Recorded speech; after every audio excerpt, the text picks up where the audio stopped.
Hey guys, today I wanted to talk about how important it is that we love ourselves. Yes, it is important that we are able to receive God's love for us, to have a revelation of how much He really loves us. But I have a question for you. How much do you love yourself? Do you even love yourself? Do you like yourself? Because where we are in our lives and where we want to get to in our life really depends on how much we actually accept and love ourselves as much as God does. See, He has a plan for our life. He has a plan for us to be all that He created us to be. But if we do not love ourselves, if we don't like ourselves, if we don't put ourselves first, and I don't mean this in a selfish or arrogant way, I mean this in a way that shows that we love ourselves. Therefore, we're going to put our needs first. We're going to put our priorities first. We're going to love ourselves first. Because if we truly love ourselves, we are able to truly love and accept another person for exactly who they are, without wanting to change them, without trying to mold them into something else, without accepting them only conditionally. So let's talk about this struggle. I myself have struggled with this for most of my life. I never received that unconditional love, that validation from my parents, from my family. I've been through a lot of bullying. I've been through a lot of negative experiences. Yes, the enemy has tried to come against me. So at the end of the day, I wasn't really loving myself. The emotional neglect that I experienced in my childhood really has affected me. And because of that, I have a tendency to be in a room full of people or just treat myself exactly the way I was treated as I grew up.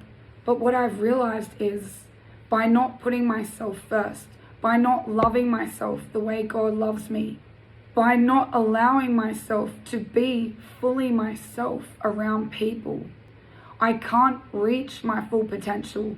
I can't allow other people to see me properly.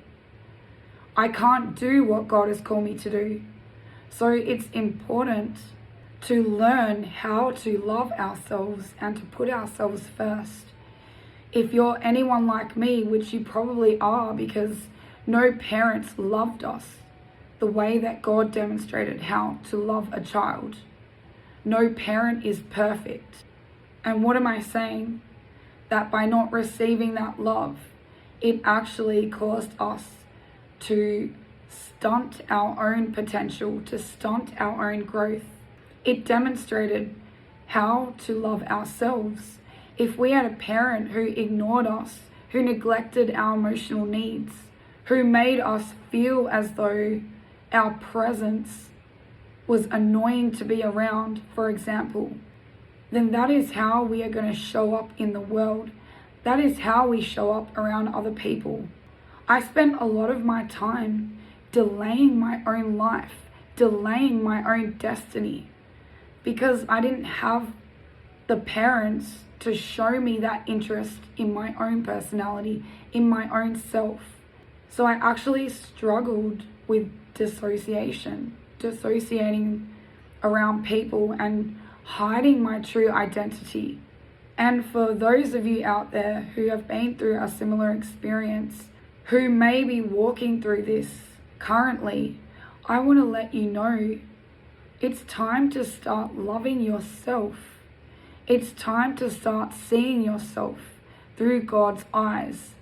It's time to start valuing who you are as an individual, what your preferences are, what your goals are. It's time to let go of the distractions. It's time to stop avoiding yourself. Stop running from yourself. I have personally been doing this for a long time, but essentially, I am delaying my own life. I am delaying my own blessings. So if that is you today, and you are also running from yourself, you're running from your true identity, I want to encourage you There is nothing wrong with your true identity. There is nothing wrong with your true self. God made you individually, uniquely. He loves you. Therefore, He wants you to love yourself. He wants you to love who you are. And it's only from that place that you will be able to change, that you will be able to start facing your fears and facing those obstacles that you might be running away from. What are the consequences of running away from our own selves? We miss out on our own destiny. We delay our own life. We end up living a life that someone else wants us to live. We don't feel authentic. We can't be ourselves around other people. So it's time for you to start being who you really are, despite what those people are going to say, despite how everyone is expecting you to show up. It's time to start valuing yourself. It's time to start loving who you are above everyone else. When you come into that place, you will be able to love those other people from a place of complete acceptance, unconditional love. Why wouldn't you want to start putting yourself first? Why wouldn't you want to walk into your full potential? Stop running from yourself. Stop hiding. Easier said than done. I know this personally. But I also know the pain of not showing up as your true self, of not being comfortable to be who you are because of the fear of what other people are going to say or think about you. Jesus died to give us freedom, and that freedom includes showing up as your true self, whether or not those people like you, whether or not those people are going to accept you. He wants you to be free. He wants you to live out the fullness of your destiny. And you can only do that by loving yourself, by not running from yourself. Stop putting other people first. Stop putting their opinions first. Start showing up for yourself. Start showing up for your life, for your destiny. You are worth it. You are valuable. Stop wasting your life. Stop following after distractions and start facing yourself, following after your dreams, following after your God-given purpose. You're already enough. You've already got what it takes. Now it's time to start learning how to love yourself, how to accept yourself, how to be okay with the person that God created you to be. The more comfortable we feel in our own skin, the more comfortable we feel with our own identity, the more we are able to be that light to another person, the more we are able to wake other people up to who they truly are and to help them to feel comfortable about being their true selves also. So I want to remind you today, God says you are valuable. God says you are loved. God says that you are accepted. God says that you are enough.